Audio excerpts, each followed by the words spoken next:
ಹುಡುಗಿಯರೇ, ಮದುವೆಯಾಗುವ ಮೊದಲು ನಿಮ್ಮ ಭಾವಿ ಪತಿಯಲ್ಲಿ ಈ ವಿಷಯವನ್ನು ಚರ್ಚಿಸಲೇಬೇಕು.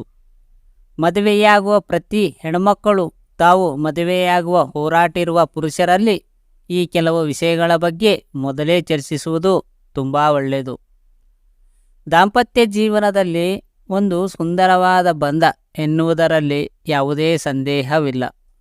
ಮದುವೆ ಎಂದರೆ ಹೆಣ್ಣು ಗಂಡನ ಒಂದು ಪವಿತ್ರವಾದ ಬಂಧದಲ್ಲಿ ಇರಿಸಲಾಗುತ್ತದೆ. ಕೆಲವರು ತಮಗಿಷ್ಟವಾದ ವ್ಯಕ್ತಿಯನ್ನು ಪ್ರೀತಿಸಿ ಮದುವೆಯಾಗಿದ್ದರೆ, ಇನ್ನೂ ಕೆಲವರು ತಮ್ಮ ಪೋಷಕರು ತೋರಿಸಿದ ವ್ಯಕ್ತಿಯನ್ನು ವಿವಾಹವಾಗುತ್ತಾರೆ.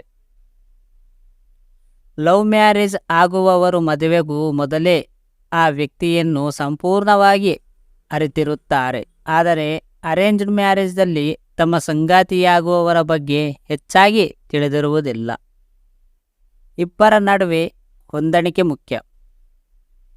ಏಕೆಂದರೆ ಅರೇಂಜ್ಡ್ ಮ್ಯಾರೇಜಲ್ಲಿ ಹೆಚ್ಚಿನ ಜನರು ತಮ್ಮ ಜೀವನ ಸಂಗಾತಿಯನ್ನಾಗಿ ಆಯ್ಕೆ ಮಾಡಿಕೊಳ್ಳುತ್ತಾರೆ. ಅವರು ಮೊದಲು ಭೇಟಿಯಾಗದ ಅಥವಾ ತಿಳಿದಿರದ ವ್ಯಕ್ತಿಯನ್ನು ವಿವಾಹವಾಗುತ್ತಾರೆ. ಕೆಲವೊಮ್ಮೆ ಇಬ್ಬರ ನಡುವೆ ಹೊಂದಾಣಿಕೆ ಇಲ್ಲದಿದ್ದಾಗ ಈ ಸಂಬಂಧದಲ್ಲಿ ತುಂಬ ಉಸಿರುಗಟ್ಟುವಂತೆ ಭಾವಿಸಲು ಪ್ರಾರಂಭವಾಗುತ್ತದೆ. ದಾಂಪತ್ಯಗಳ ಅಭಿಪ್ರಾಯಗಳು ಹೊಂದಿಕೆಯಾಗದಿದ್ದಾಗ ಇದು ಹೆಚ್ಚು ಸಂಭವಿಸುತ್ತದೆ. ಮದುವೆಯ ನಂತರ ಅವರು ತಮ್ಮ ಜೀವನ ಸಂಗಾತಿಯಾಗಿ ತಪ್ಪು ವ್ಯಕ್ತಿಯನ್ನು ಆರಿಸಿಕೊಂಡಿದ್ದಾರೆ ಎಂದು ಅವರು ಅರಿತುಕೊಳ್ಳುತ್ತಾರೆ. ಅದರ ಬದಲು ಮೊದಲೇ ಈ ವ್ಯಕ್ತಿಯನ್ನು ಸಂಪೂರ್ಣವಾಗಿ ಅರಿತಿರುವುದು ಒಳ್ಳೆಯದಲ್ಲವೇ?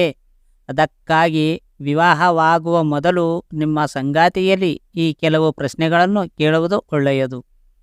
ಈ ಸಂಬಂಧಕ್ಕೆ ಬದ್ಧರಾಗಲು ನೀವು ಸಿದ್ಧರಿದ್ದೀರಾ? ಮದುವೆಯಂತಹ ಸೂಕ್ಷ್ಮ ಸಂಬಂಧವನ್ನು ಪ್ರಾರಂಭಿಸುವ ಮೊದಲು ನಿಮ್ಮ ಭಾವಿ ಪತಿ ಅಥವಾ ಪತ್ನಿ ಈ ಸಂಬಂಧವನ್ನು ಉಳಿಸಿಕೊಳ್ಳಲು ಸಾಧ್ಯವಾಗುತ್ತದೆಯೇ ಅಥವಾ ಇಲ್ಲವೇ ಎಂದು ಹೇಳಿ. ಮದುವೆಯ ನಂತರ ಅವನು ನಿನ್ನನ್ನು ಸಂತೋಷವಾಗಿರಿಸಲು ಸಾಧ್ಯವೇ? ಈ ಸಮಯದಲ್ಲಿ ಮದುವೆಯ ನಂತರ ಅವರ ಜವಾಬ್ದಾರಿಗಳು ಸಂಪೂರ್ಣವಾಗಿ ಹೆಚ್ಚಾಗಲಿವೆ. ಅಂತಹ ಪರಿಸ್ಥಿತಿಯಲ್ಲಿ ಅವರ ಜೀವನದಲ್ಲಿ ಬಗ್ಗೆ ಮುಂದಿನ ಹೆಜ್ಜೆ ಏನು? ಅವರು ಇವುಗಳಿಗೆ ಸಕಾರಾತ್ಮಕ ಉತ್ತರಗಳನ್ನು ನೀಡಿದರೆ ಜೀವನದ ಕಡೆಗೆ ಅವರ ವಿಧಾನವು ತುಂಬ ಸರಳವಾಗಿದೆ ಎಂದು ಅರ್ಥ ಮಾಡಿಕೊಳ್ಳುತ್ತಾರೆ.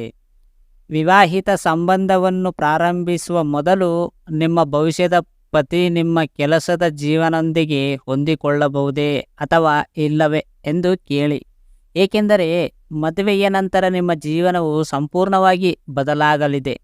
ಅಂತಹ ಪರಿಸ್ಥಿತಿಯಲ್ಲಿ ನಿಮ್ಮ ಸಂಗಾತಿಯ ಬೆಂಬಲವನ್ನು ನೀವು ಪಡೆಯದಿದ್ದರೆ ಸ್ವಲ್ಪ ಸಮಯದ ನಂತರ ನೀವು ಈ ಸಂಬಂಧದಿಂದ ಕಿರಿಕಿರಿಗೊಳ್ಳಲು ಪ್ರಾರಂಭಿಸುತ್ತೀರಿ. ನೀವು ಮಕ್ಕಳನ್ನು ಇಷ್ಟಪಡುತ್ತೀರಾ? ಅನೇಕ ಮನೆಗಳಲ್ಲಿ ಮದುವೆಯಾದ ಕೆಲವು ದಿನಗಳ ನಂತರವೇ ಕುಟುಂಬ ಯೋಜನೆಯ ಬಗ್ಗೆ ಚರ್ಚೆ ತೀವ್ರಗೊಳ್ಳುತ್ತದೆ.